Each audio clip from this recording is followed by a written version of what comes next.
Prior to installation, the first thing I always say is get to know your soil, figure out if we're looking at is it wetland or not, is it hydric soil, is there sodic soil, is it just saline? If it's just saline, tile drainage is a great way to solve those issues. So oftentimes what you're having is the salinity issues are moving up to the water table, so your water table's high, you bring in the tile drainage lines, lower the water table, and at that point you've now lowered the issue down to that point, so you can start flushing the salt in the issue that's above, and over time then rainwater and good root structure and things like that can start flushing the salt that's accumulated.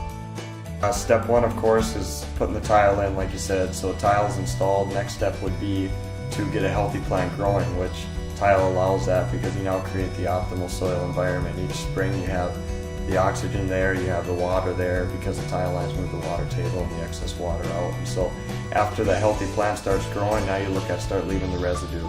Residue in turn then forms soil organic matter, and that over time helps you build better soil structure. Then you can start leaching that excess water and the salt through the profile. So of course, one of the major tools that we have for us without tillage is a herbicide, but it's only one of the tools that we have available to us. I'm encouraging producers to look at all their entire system and to use those tools as effective management things. Things like crop canopy, row spacing, cover crops, those are all parts of it. Even residue management can be a weed management tool if you use it as a mulch and use it effectively. But you have to have it as a weed control idea in your mind when you're running the combine. You can't think about it later as a weed management tactic.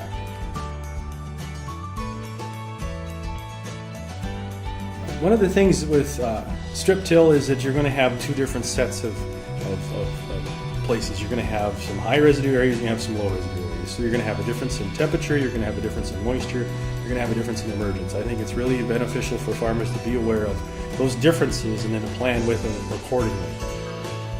The vertical till system can actually cause a really quick flush of weeds at a certain point in time if it's done at the right time. So you have to be really ready to react very quickly and understand that the vertical tillage pass can cause a quick germination of weeds. And if you're looking at using a pre-emerge or something else, you need to be on the stick and ready to manage that. Weeds and no-till, I think it really is important for that multi-pronged tool. We really have to look at a number of different dynamic things and understand the nature of their no-till soils. And each no-till is going to be different, each field is going to be different.